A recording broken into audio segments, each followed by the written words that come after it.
नमस्कार दोस्तों, कैसे हैं आप सब लोग। उम्मीद करता हूं अच्छे होंगे, अपनी स्टडी अच्छे से कर रहे होंगे। दोस्तों, आज दिनांक 5 अगस्त 2026 को प्राइम एजुकेशन हब के इस यूट्यूब चैनल पे आप सबका स्वागत करता हूं। चलिए दोस्तों, बिना आपका समय खराब किए सीधे आज की न्यूज डिस्कशन अपन कर लेते हैं। क्या क्या पढ़ने वाले हैं, देखिए। कॉमनवेल्थ के बारे में बहुत सारी बात हो रही है और आज अपन विस्तार से कॉमनवेल्थ गेम्स के जो इंडिया के अचीवमेंट है उनका सम अप करने वाले हैं। उसके साथ में हर्षिता जाखड़ की एक उपलब्धि जो कि थोड़ी साइडलाइन किसी और इवेंट में थी, बट वो भी बहुत इंपॉर्टेंट है एग्जाम के हिसाब से, जानेंगे इसके बारे में। हमने बात करी थी, आपको पता, हानले एक शौर वेधशाला स्थापित की जा रही है लद्दाख में, याद कीजिए। तो अब एक बड़ी अच्छी न्यूज है कि बीकानेर में भी कुछ कुछ ऐसा होने वाला है। ठीक है, हमारे एग्जाम के हिसाब से बहुत ज्यादा इंपॉर्टेंट है, इसको भी पढ़ेंगे। एक अच्छी न्यूज निकल के आ रही है कि 4200 ग्रेड पे वाली जो राजस्थान की अलग अलग भर्तियां हैं, जानेंगे कौन कौन सी भर्तियां, उनमें जो इंटरव्यूज है उनको खत्म करने की बात सरकार कर रही है। अगर ऐसा किया जाता है तो ये बहुत अच्छी बात है, क्योंकि इंटरव्यू बेसिकली 10 15 20 मिनट का इंटरव्यू लेता है आरपीएससी, और उसमें किसी कैंडिडेट को अच्छे से जज कर पाना थोड़ा मुश्किल काम है। एंड उसके अलावा दूसरी जो सबसे महत्वपूर्ण बात, कि भ्रष्टाचार की जो संभावना है इंटरव्यू पैदा करता है ना। तो ये एक अच्छा कदम है जो ये उठा रहे हैं। डेट हमारी छूट गई थी कि ये जो हमारा चंदन वन वाला जो न्यूज हम 2 दिन से पढ़ रहे हैं, ये कब से शुरू हुई है? 1 अगस्त 2026 है ना। आरपीएससी इस तरह के सवाल पूछ लेता है, तो इसको भी अपन ने दोबारा थोड़ा सा ऐड कर लिया, रिवाइज कर लेंगे, क्योंकि इंपॉर्टेंट है, एग्जाम में तो पूछा ही जाना है। ग्लाव एक नई रामसर साइट बनी है अरुणाचल प्रदेश में, इसके बारे में समझेंगे, पढ़ेंगे। और ये कौन सी है? 101वीं, ठीक है। और अरुणाचल प्रदेश की पहली रामसर साइट है, राइट। तो इस बारे में भी अपन देखेंगे। और कॉमनवेल्थ को आज सम अप करने वाले हैं कि इंडिया ने कुल कितने मेडल जीते, किसमें क्या अचीवमेंट रहा। चलिए, सबसे पहले हर्षिता जाखड़ याद रखेंगे, राजस्थान की है, झुंझुनू जिले की साइकिलिस्ट है, ठीक है, साइकिलिंग करती है, राइट। और 1 अगस्त से 9 अगस्त तक एक चैंपियनशिप थी फ्रांस में, जिसका नाम है टूर डी फ्रांस फेम्स, ठीक है। प्रतिष्ठित साइकिलिंग प्रतियोगिता है और इसमें शामिल होने वाली पहली भारतीय महिला जो है बन गई है हर्षिता जाखड़, ठीक है। अचीवमेंट जो है वो तो देखेंगे, अभी 9 अगस्त तक टूर्नामेंट है, लेकिन जो पार्टिसिपेशन है वो करने वाली पहली महिला जो है भारतीय महिला बनी है, नॉट राजस्थान। यानी कि इंडिया से पहली महिला है जो कि इस फ्रांस की साइकिल चैंपियनशिप में भागीदारी करी है। तो गृह जिला इनका कौन सा है? झुंझुनू है। आयोजन जो है 1 अगस्त से 9 अगस्त तक होने वाला है। अगर इस इवेंट में विन भी होती है तो बहुत ही ज़्यादा इंपॉर्टेंट हमारे लिए ये न्यूज बन जाएगी, ठीक है। पहली भारतीय महिला अपने आप में बहुत बड़ा अचीवमेंट है। टूर्नामेंट का नाम आप याद रखेंगे, टूर डी फ्रांस फेम्स, ठीक है। विश्व की सबसे प्रतिष्ठित महिला साइकिलिंग रेस है फ्रांस की, ठीक है। Only woman can participate, right. इस बात को भी आपको ध्यान में रखना है। आगे देखेंगे, हमने बात करी थी और बहुत अच्छे से विस्तार से हमने समझा था कि हानले जो एक सौर वेधशाला स्थापित करी थी, कहाँ पे? लेह लद्दाख में, ठीक है। हमने ये भी डिस्कस किया था, आपको याद हो तो, कि लद्दाख में क्यों किया जा रहा है, क्योंकि लद्दाख में मौसम जो है वो साफ रहता है, ठीक है। मौसम साफ रहता है, इसलिए आकाशीय गतिविधियां जो है, आकाशीय गतिविधियां अच्छे से जो है देखने में वहां सहायता मिलती है। ऐसा ही कुछ अब बीकानेर में होने वाला है, राजस्थान में होने वाला है, ठीक है। तो विज्ञान और पर्यटन दोनों की दृष्टि से ये हमारे लिए इंपॉर्टेंट हो जाता है, क्योंकि एस्ट्रो टूरिज्म, यानी कि एस्ट्रो का मतलब आपको पता है, एस्ट्रोलॉजी, या फिर इसको स्पेस से जोड़ के देख सकते हैं, राइट। तो इसका टूरिज्म भी हमारे यहाँ बढ़ने वाला। देखिए, ऐतिहासिक और सांस्कृतिक दृष्टि से तो बीकानेर बहुत फेमस है, और अब खगोलीय मानचित्र पे, एस्ट्रोलॉजी के मानचित्र पे, स्पेस के मानचित्र में भी अपनी पहचान बनाने जा रहा है। जैसे लद्दाख का हानले गांव है, उसकी तर्ज पर बीकानेर के सीमावर्ती डार्क स्काई सेक्टरों को देश का प्रमुख एक्स्ट्रो टूरिज्म हब बनाने की दिशा में ऐतिहासिक कदम जो है उठाया गया है। तो आपको याद रखना है क्या हुआ इसमें। वहां के जो कैबिनेट मंत्री है, केंद्रीय मंत्री अर्जुन राम मेघवाल, उन्होंने आमंत्रण दिया भारतीय खगोलीय अनुसंधान केंद्र जो बेंगलुरु है, इसके डॉक्टर आमचुंग, डॉक्टर नीरज मोहन, जो भी, उन लोगों को इनवाइट किया। उन्होंने बीकानेर का दौरा किया और बीकानेर का पूगल, दंतौर, बल्लर, रणजीतपुरा, सांची बॉर्डर वाले एरिया को उन्होंने देखा, 3 रातों का डार्क स्काई। तो उन्होंने कहा कि ये जगह बिल्कुल सूटेबल है, किसके लिए? स्पेस के जो है अध्ययन के लिए, R&D के लिए, राइट, जिस तरह हाल में है। क्या ये सारी बातें आपको याद रखनी है? बिल्कुल इंपॉर्टेंट नहीं है, याद नहीं रखनी है, ठीक है। क्वेश्चन यहाँ से नहीं बनेगा, ठीक है। क्वेश्चन बनेगा कि हाल की तर्ज पे या फिर स्पेस एस्ट्रो टूरिज्म को लेके कौन सा जिला है राजस्थान का जहाँ पे इसकी संभावना तलाशी जा रही है, तो बीकानेर आपको पता होना चाहिए। क्या अनुकूल परिस्थितियां, जैसे हमने बात करी थी लद्दाख के बारे में कि हाइट बहुत ज़्यादा है एक तो, ठीक है, पोल्यूशन का जो लेवल है वो कम है लद्दाख में, ठीक है, इस तरह की बात है। तो बीकानेर में क्या है? सबसे पहले न्यूनतम प्रकाश प्रदूषण, यानी कि स्काई जो है पूरा डार्क वहाँ दिखाई देता है। शून्य वायु प्रदूषण, किसी तरह का वायु प्रदूषण नहीं है, ठीक है। खुला क्षितिज है, आकाश जो है खुला है, कोई बड़ी बिल्डिंग है या आसपास में बहुत ज़्यादा गांव, इस तरह की चीज़ें नहीं है। और शुष्क है मौसम, हाल की तरह, ठीक है। तो इस वजह से जो है एक आदर्श स्थान इसको बनाता है इस तरह के रिसर्च के लिए, है ना। तो ये आपको याद रखना है। और एक रात चांद के साथ युवाओं को विज्ञान से जोड़ने का एक जन जागरूकता अभियान है, वो भी चल रहा है, ठीक है। तो आपको बीकानेर स्पेशली याद रखना है। हाल भी इस बहाने आपका रिवीजन हो गया और आपको वो भी याद रखना है। अब एक चीज थी, देखिए, पेपर लीक एक समस्या थी, ठीक है, जिसके बारे में हमने लगातार बात करी। पेपर लीक के साथ में एक और समस्या है, वो है इंटरव्यू के मार्क्स। इंटरव्यू के मार्क्स तो बेसिकली जो बड़ा एग्जाम है जैसे RAS है, तो किसी भी एडमिनिस्ट्रेटिव सर्विस में तो जस्टिफाइड है क्या कि इंटरव्यू होना चाहिए। बेसिकली आपका जो व्यक्तित्व वो एक महत्वपूर्ण आयाम होता है बेसिकली इस तरह की सर्विसेज में, तो जस्टिफाइड है। लेकिन बहुत छोटे एग्जाम में सोच के देखिए, PSI यानी कि सब इंस्पेक्टर जैसे एग्जाम में इंटरव्यू होते हैं, ठीक है, और फिर आपका असिस्टेंट प्रोफेसर वाला जो एग्जाम है उसमें इंटरव्यूज होते हैं। तो भी राजस्थान सरकार ने जो है सिग्नल दिया है कि 4200 ग्रेड पे वाली जो भर्ती है उनमें हम इंटरव्यू को समाप्त करने जा रहे हैं। अब कब तक करेंगे ये देखने वाली बात होगी, ठीक है। और बहुत सारे राज्यों ने जो है ऐसा काम कर भी दिया, क्योंकि आज से 10 साल पहले केंद्र सरकार ने बहुत सारी भर्तियों में इंटरव्यू खत्म कर दिए थे। तो वहाँ विधि मंत्री का अपने बयान आया, तो कौन कौन सी भर्तियां देखिए, सबसे पहले SI वाली जो भर्ती है, ठीक है, और उसके अलावा प्लाटून कमांडर की, इन दोनों में खत्म हो सकता है। डिप्टी जेलर वाली में खत्म हो सकता है। और RAS के थ्रू भी, RAS वाला जो एग्जाम होता है उसमें RPS, RAS, अकाउंट सर्विस, इसके अलावा भी बहुत सारी जैसे तहसीलदार सेवा होती है, इसमें समाप्त करने की संभावना लग रही है, ठीक है। असिस्टेंट प्रोफेसर में समाप्त करने की संभावना लग रही है। लाइब्रेरियन एंड PTI वाले में समाप्त करने की संभावना लग रही है। आबकारी उद्योग, ये भी RAS की अलाइड सर्विसेज है, ठीक है, ये भी RAS की अलाइड सर्विसेज है। देवस्थान और कृषि विपणन भी अलाइड सर्विसेज है। तो इनमें भी ऐसी संभावना व्यक्त की जा रही है कि भाई इंटरव्यू खत्म किया जा सकता है, और ये एक अच्छी बात है। क्यों? क्योंकि भ्रष्टाचार की और पक्षपात की बात होती है, पूरी तरह मेरिट पर आधारित चयन नहीं हो पाता, सब्जेक्टिविटी आ जाती है, और भर्ती की पारदर्शिता में इससे वृद्धि होने वाली है। तो इसलिए बहुत अच्छी बात है। और ये जो विधि मंत्री है उन्होंने बोला भी है कि हम देख रहे हैं, ठीक है।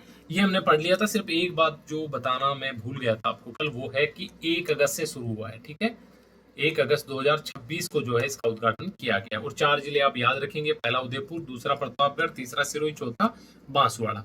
इसको मैप से याद रख लेंगे। नीचे जो हमारे आदिवासी जिले हैं प्रमुखता से जिनमें, तो उनमें से 2 है, यानी कि आपका डूंगरपुर नहीं है, डूंगरपुर नहीं है, ठीक है। तो उसके अलावा क्या बच गया? आपका प्रतापगढ़ है और आपका बांसवाड़ा है, ठीक है। और उसके बाद 2 इधर वाले, आपका उदयपुर और सिरोही, ठीक है। ये 4 जिले आपको याद रखने हैं, ठीक है, एग्जाम में पूछा जाएगा। 30,236 हेक्टेयर में वृक्षारोपण होने वाला, और अब तक 20 करोड़ पौधे लगाए जा चुके हैं। 50 करोड़ का हमारा लक्ष्य है, ये हमने बात कर ली थी पहले, ठीक है। चलिए, इंपॉर्टेंट बात बताइए मुझे आप, क्या 100वां स्थल हमने पढ़ा था? क्या 99वां हमने पढ़ा था? ठीक है, आप मुझे 99, 100 और इवन 98, ठीक है, ये तीनों रामसर स्थल जो है मैसेज करेंगे, टेक्स्ट करेंगे इस वीडियो के डिस्क्रिप्शन में, ठीक है। इसके कमेंट बॉक्स में जाके लिखेंगे 98 कौन सी थी, 99, 100 कौन सी, ठीक है। अब जो है रामसर साइट गलाव झील को बना दिया गया है, 101वीं कौन सी है, 101, ठीक है। और कहाँ पे है ये? अरुणाचल प्रदेश में, और अरुणाचल प्रदेश की पहली रामसर साइट है। रामसर साइट का दर्जा कैसे मिलता है, रामसर सम्मेलन ईरान के रामसर शहर में कब हुआ था, ये सारी बातें मैंने आपको पढ़ा रखी है, ठीक है। आप उसको अच्छे से रिवाइज कर लें। और अब उस इंफॉर्मेशन में सिर्फ एक बात जोड़नी है कि गलाव झील अरुणाचल प्रदेश को 101वां रामसर स्थल घोषित कर दिया है। दैट्स इट, आपका ये टॉपिक अपडेटेड हो गया। ठीक है, तो रामसर साइट जो है 101वां घोषित कर दिया। 3 अगस्त को डेट इंपॉर्टेंट नहीं होती इस वाले क्वेश्चंस में। ठीक है, तो ये बड़ी अच्छी बात है। और यहाँ पे एक चीज और बोलते हैं कि 2014 में जब ये सरकार आई थी तब मात्र 26 रामसर स्थल थे और मात्र 10-12 सालों में इन्होंने बढ़ा के इसको 101 कर दिया। तो ये अच्छी बात है, बड़ा अचीवमेंट है। रामसर स्थल का दर्जा प्राप्त होने से संरक्षण के प्रयास बढ़ जाते हैं और जैव विविधता और जलवायु परिवर्तन के परिप्रेक्ष्य में बहुत ज्यादा इंपॉर्टेंट है इसका संरक्षण करना। तो इससे संरक्षण सुनिश्चित होता है, इसमें कोई संदेह नहीं है।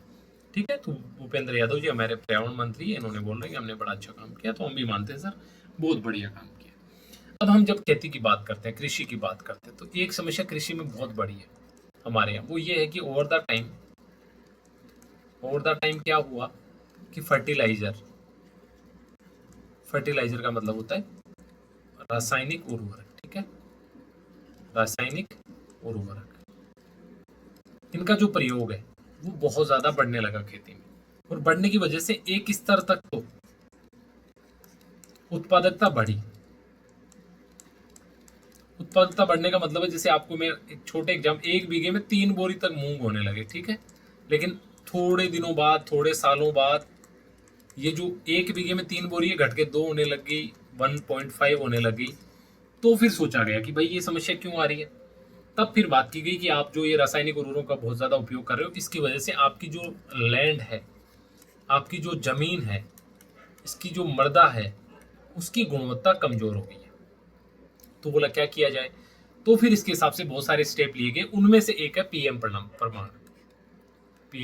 प्रणाम, सॉरी नॉट प्रमाण, इट्स प्रणाम। ठीक है, तो टिकाऊ कृषि की ओर।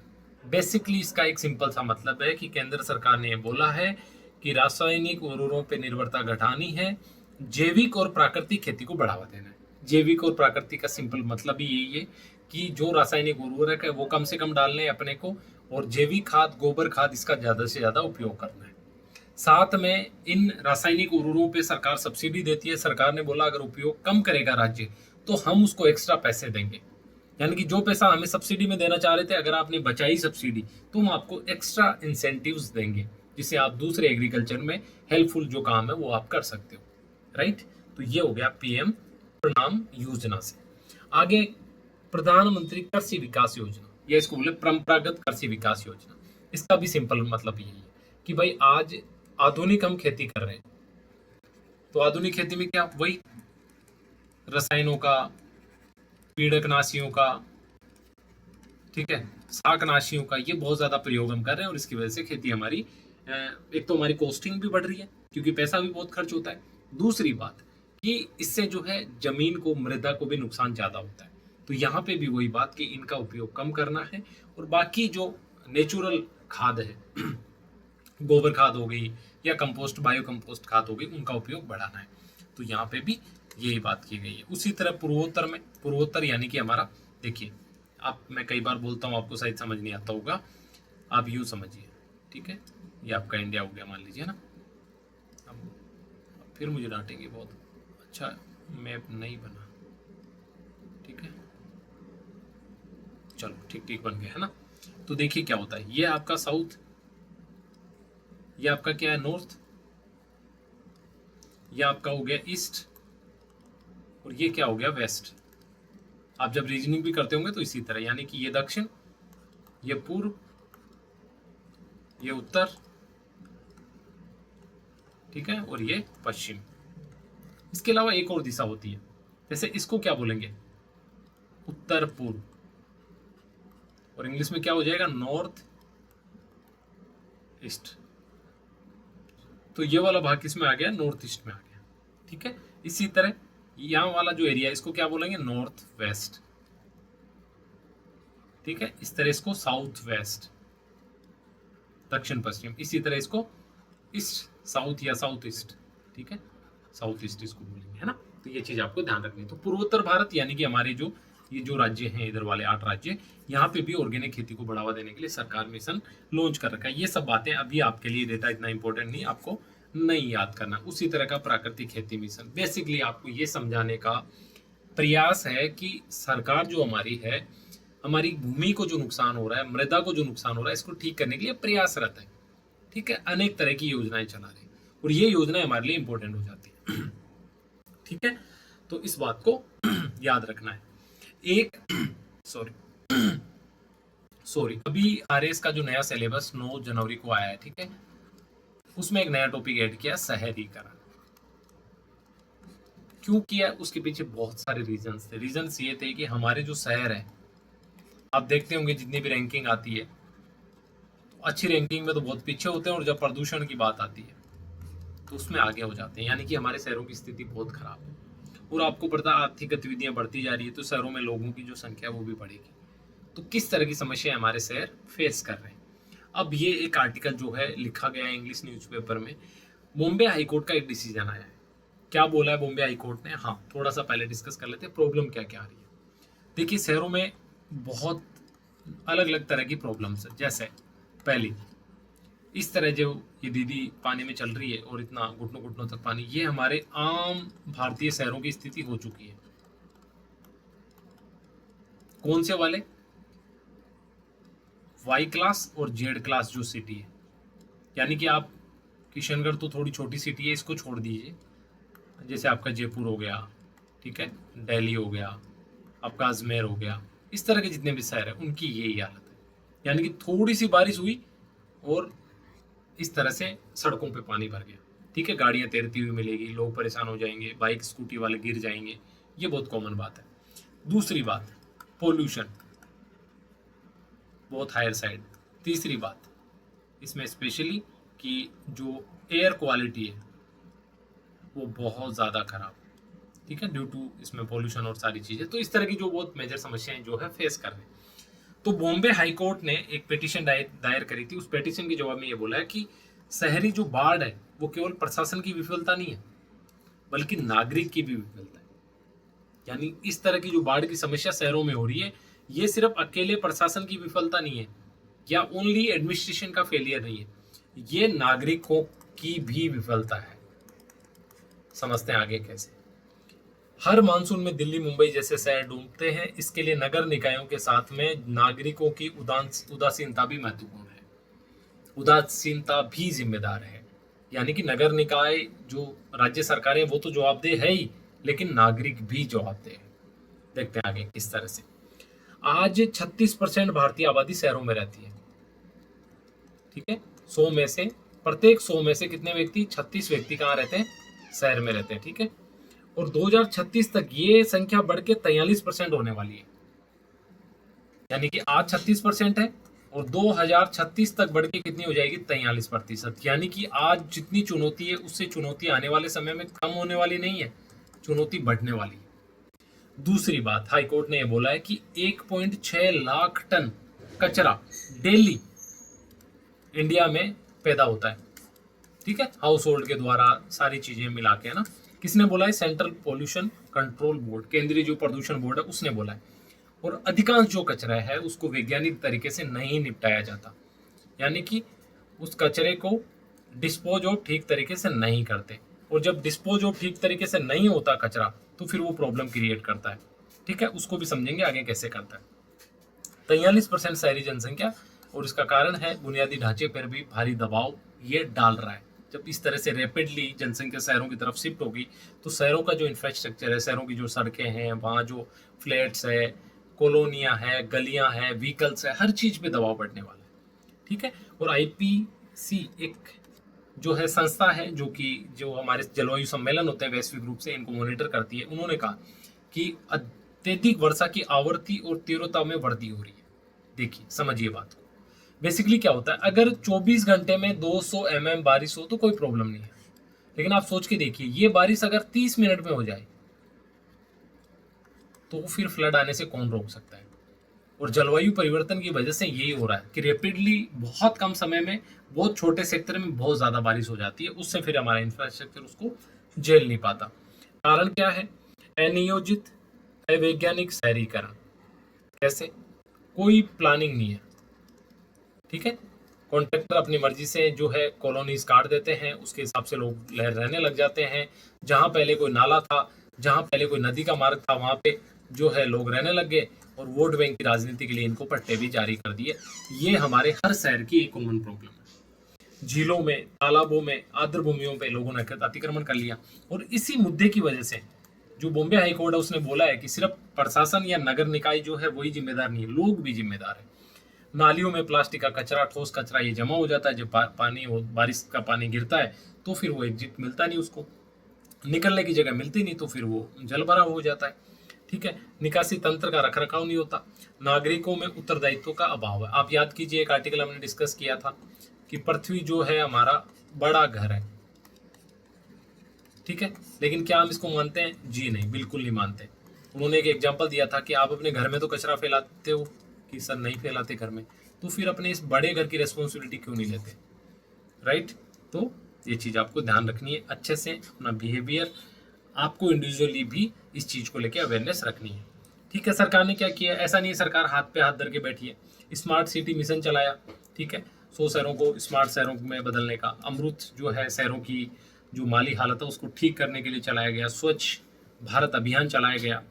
15वें वित्त आयोग से अर्बन लोकल बॉडीज को जो अनुदान है, जो पैसा मिलता है, उसकी संख्या बढ़ाई गई।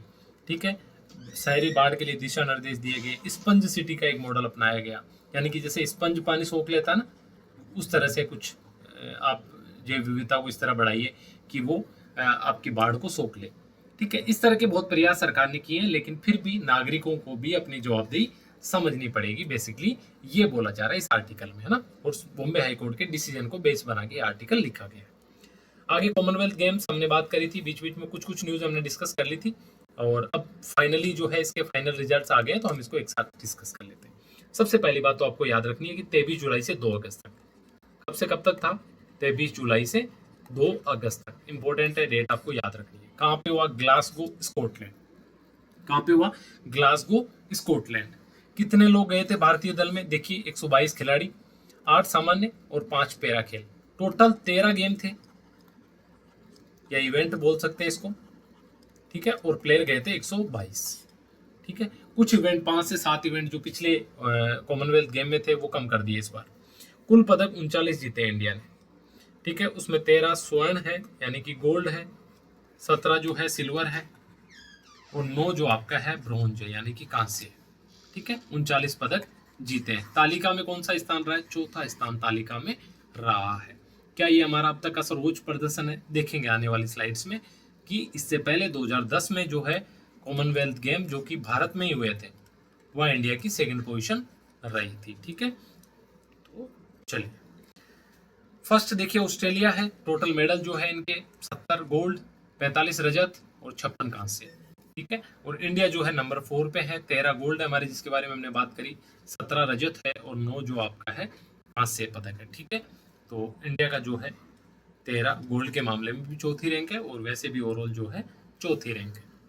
अब देख लेते हैं सबसे पहले क्या क्या जो इम्पोर्टेंट फैक्ट जो और ग्लास को अपने कॉमनवेल्थ से निकल के आते हैं उसको अपन डिस्कस कर लेते हैं। पहला पदक जो है झंडू कुमार ने जीता।